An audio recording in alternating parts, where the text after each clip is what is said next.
happy Tuesday to you. It's English now, and we're going to be having a look at Pandora's box again, and we're going to be generating our ideas to make our own Pandora's box in class later on this week, so that's quite an exciting one.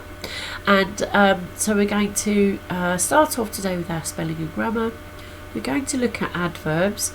Adverbs, I always like to think of this as just adding to verbs. Verbs are the actions, or maybe even the thinking words, that give information on how something's done, and so it gives you a little bit of information about how those things are happening.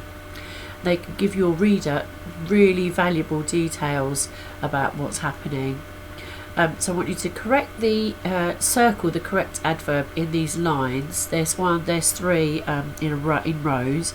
So one of these adverbs matches the verb really well, and I want you to think about each one of those and circle the right one, or write it in here. Okay, so you can pause that now. I'll read them out to you. You've got yelled, yelled quietly, yelled angrily, yelled softly.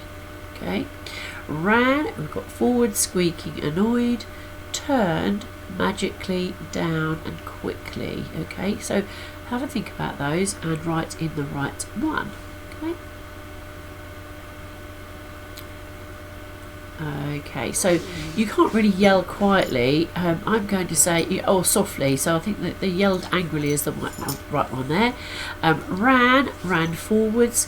You can't really put ran squeaking. Well, I suppose you can have two verbs, but actually ran annoyed doesn't work. Ran squeaking doesn't really work. And ran forwards, that's a nice description, telling you, giving you more details about the verb. Okay. So we've got turned magically, turned down, turned quickly. I think that one is turned quickly. Okay. So spag for your call this morning. We're looking at verbs. These are doing or thinking words, and they can add lots of details, we've just said. So we've got some here. There are two in here that are not verbs. So you can cross those through, or you can circle the right ones. Sorry, I've got a dog that's playing here. Stop! You're being annoying. It's enough. Sorry. Very needy. Oh dear, will you stop it? It's enough. That's attention seeking. So either cross out those adverbs or circle the verbs. And the two adverbs in there are quietly and softly. So they're not verbs. They're describing how the verbs are working. So right, here we go. Oh goodness me, you're annoying. Stop it. I know you want to. I'll put you in Pandora's box. Yeah, then we'd be in trouble, wouldn't we? Yeah. So the mystery box. A mystery box with a heavy lock has been found, and a sign on the box says "Do not open." So what would you do? What should you do? And what would you do? So have a little think about it now. Pause it just for a think.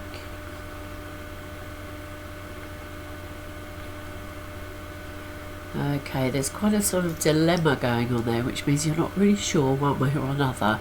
Might be that you're really sure. There's no way I'd open it up. Or, maybe I would. Maybe I'd be a bit tempted. Maybe I'd be curious about what was going on in there. Could you resist it? That's a tricky question. So let's have a little move forward. Oh my goodness! I'm sorry, I got tapping now. Yesterday we read the story of Pandora's box. If you need to have another look at that today, it's on the website too. This is Odlo reading it to you.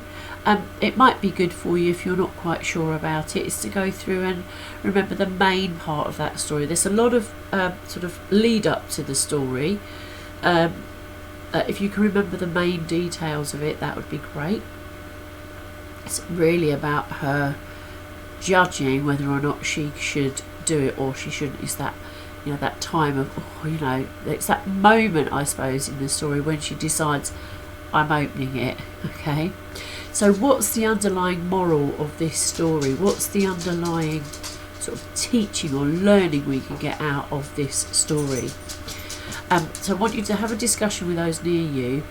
Really think now and have a talk about whether or not you should open the box. If it was given to you in front of you, what would you do if you were told actually you're not to open it? Would you be a little bit tempted? Have you ever had anything like this happen to you, where you're given something or you're told, you know, absolutely implicitly, so really certainly you can't do this, and straight away you start to imagine, oh, hold on, what is in there that's that important not for me to see it? I do remember when I was little having a present that was given to my sister, and she was keeping it for a certain day, and I do remember, because we shared a bedroom, I do remember sneaking a peek and getting so upset because I couldn't get it back in to its wrapping. I carefully peeled it apart, and I was so determined to find out what it was, and in the end it went totally wrong. And she was so upset with me. Oh my goodness me, I was really badly told off. I don't think I was very old, but I do remember getting into a whole lot of trouble for that. And it always reminds me of this story, because whether, you know, I certainly shouldn't have opened that box because I was told not to, but it does give you that sort of like, you know, well, if it's that important, but you know, what am I missing? Why have they got, you know, what is that? Why should I have to, you know, calm my curiosity down? And very, very difficult, very hard to do. But I certainly learned from that experience not to. Probably to do as I was told a little bit more, and not to disobey my instructions that were given to me. It's like a little tap dancing people down here. Shh, it's enough. I'm concentrating. I've got children concentrating. Oh, I'll put you in the box. What did you decide to do, and why did you decide that? Did you decide straight away, there's no way I'm opening it? It really depends on your character, actually, whether you're really brave, or whether you're a bit of a risk taker, whether you're a person that really does what they're told and takes things very seriously. So there's quite a lot to this story. I quite like it. Do you think Mrs. Ludlow or Miss B would open this now if we were given this, you know, this? Would Mrs. Ramsden open it? That's a tricky one.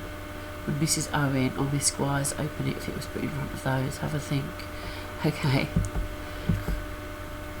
So we are creating our own Pandora's boxes to be filled with the good things that can be kept in it or let out into the world this week.